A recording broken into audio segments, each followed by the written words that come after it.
gue mau ngumpulin orang tua yang anaknya pra-remaja dan remaja yang mungkin sering atau pernah ngalamin seperti apa yang gue alamin. Jadi kayak kalian ngerasain gak sih bahwa anak-anak remaja sekarang tuh cukup sering ya, kalau gue compare dengan waktu gue remaja dulu, kayak cukup sering ngomong, "Mah, aku kayaknya lagi burn out deh," atau "Mah, aku kayaknya lagi anxiety deh," atau "Mah, aku gak kuat nih," yang kayak gitu loh. Atau kayak stres, bahkan ngomong, "Mah, aku stres, aku mau ngobrol sama psikolog," gitu. Ada nggak sih kayaknya teman-teman di sini tuh juga yang anaknya tuh seperti itu?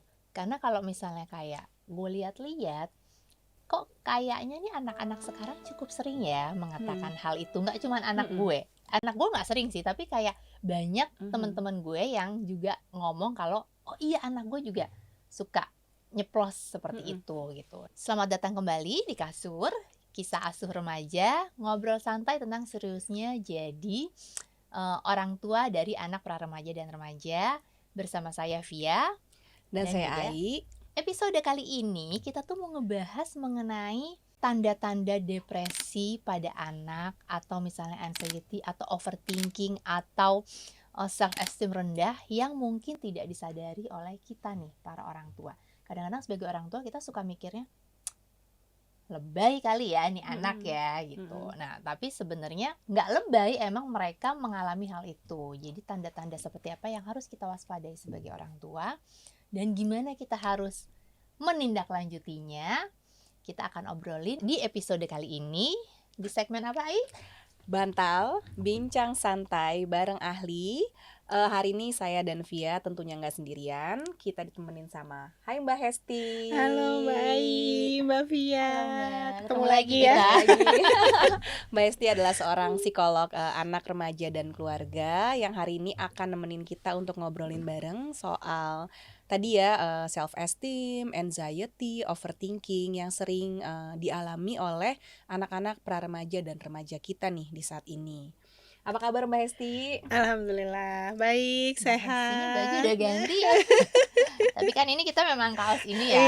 Iya, oke. Terima kasih Mbak Hesti. Sama-sama. Udah hadir lagi, kita Dengan mau senang ngobrol. hati. Kayaknya seru nih Mbak nih pembincangan hari ini ya. Iya. Jadi tadi mungkin kita mulai nih Mbak dari kira-kira kenapa sih Mbak, tadi Via udah sedikit mention ya soal anak-anaknya ada yang pernah ngomong burnout gitu ya, capek. Stres, ya. Kayak sesuatu hal yang familiar banget gitu. Aku stres ketika kerja nih kebetulan.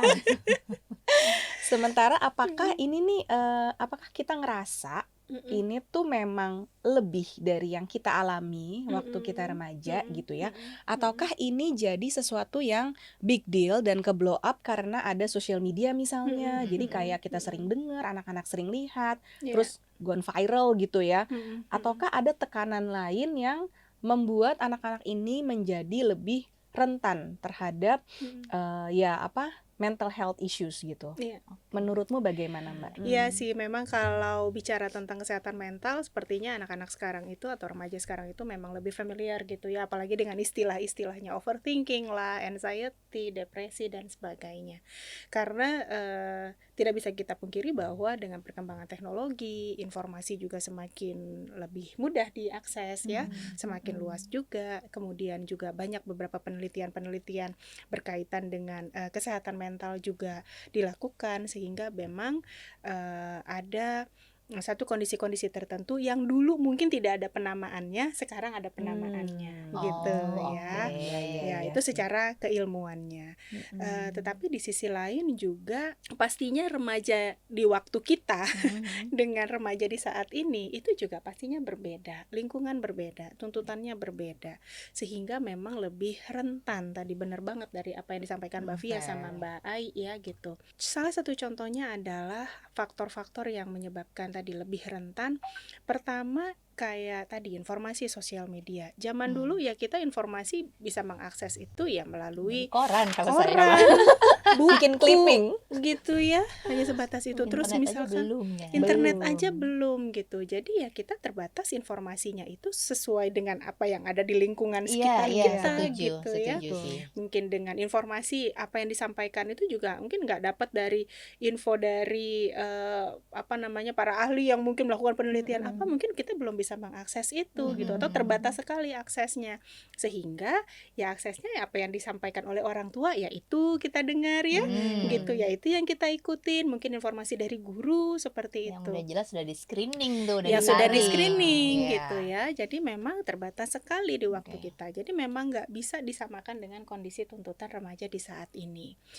Sedangkan di kondisi remaja saat ini mereka juga bisa mengakses informasi tadi lebih luas. Ada sosial media, ada internet juga gitu kan. Mereka mau cari apa, ditambah sekarang ada AI juga gitu ya. Iya. Jadi sumber informasinya itu nggak seterbatas waktu kita Mm-mm. remaja dulu, sehingga tadi mereka menciptakan satu standar tertentu juga yang mungkin juga buat mereka, oh aku tuh kalau misalkan dikatakan cakep atau dikatakan jago, dikatakan pinter itu dengan standarnya seperti ini gitu Iya, iya. ya.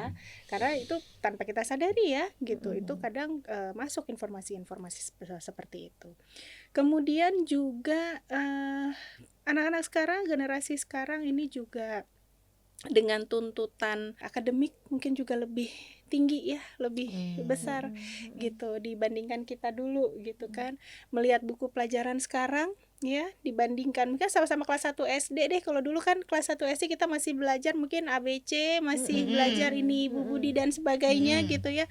Kalau sekarang itu sudah mencerna satu per satu bacaan yang cukup panjang, terus kemudian disuruh menjawab gitu. Jadi nggak cuman sekedar kayak tadi belajar membacanya, tapi ya memang sudah harus membaca dan menjawab pertanyaan. Jadi di situ bisa dikatakan tuntutan akademis pun juga semakin tinggi.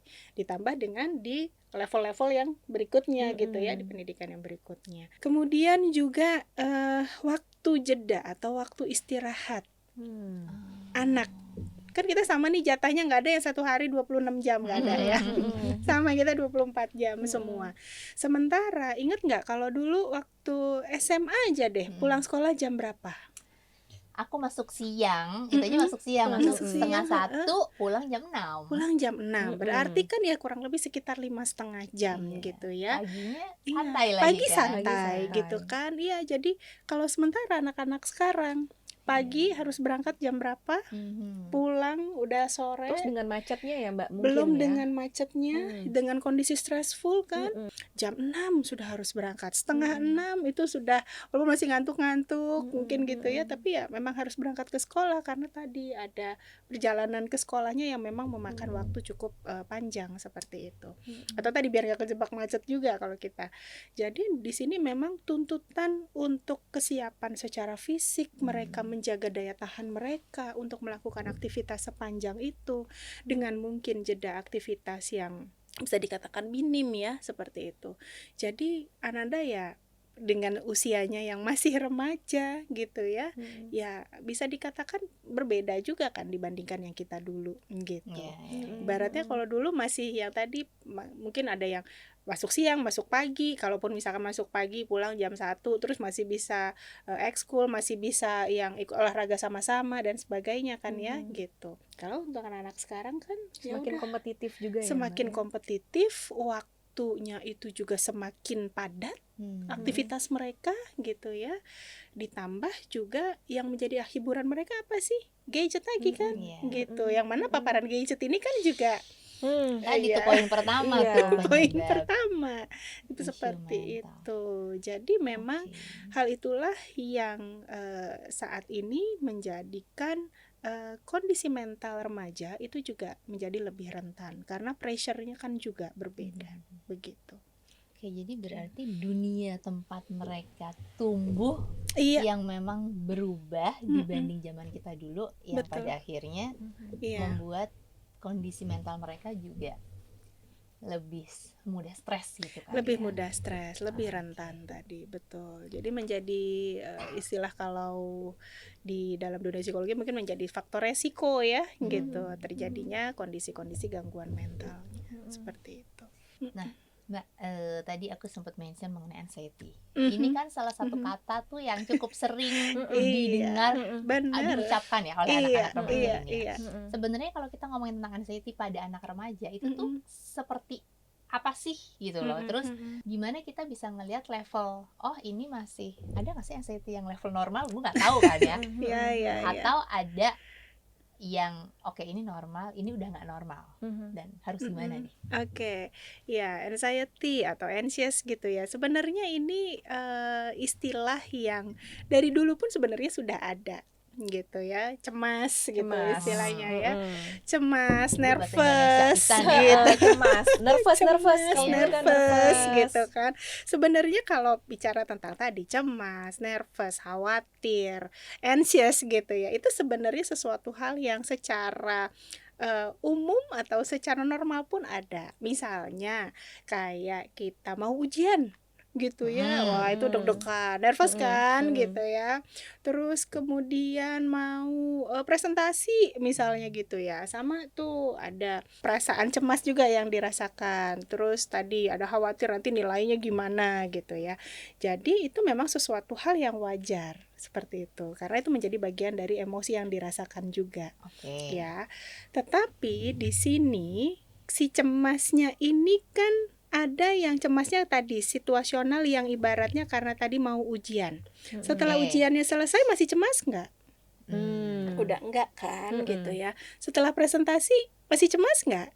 Udah enggak gitu. Jadi cemas yang dalam kategori yang normal adalah yang tadi kalau misalkan memang menghadapi sesuatu ada emosi itu masuk, cemas itu masuk, tapi ketika situasinya selesai hilang juga gitu. Nah, ini yang terjadi kalau misalkan yang sudah mengarah ke dalam tanda kutip gangguan, artinya ketika ini walaupun situasinya sudah selesai, tapi si cemasnya masih hadir. Jadi dia nggak turun setelah selesai sesuatu ya. Dia tetap stay di situ. Tetap stay di situ. Walaupun ujiannya tuh udah selesai gitu ya, udah beres nih ujiannya, udah dikerjain, udah presentasi udah selesai. Tapi kok masih ada lagi yang kayak kok kayaknya masih nggak bisa tenang gitu, masih kepikiran. Nah, tadi nanti nyambung dengan overthinking juga ya.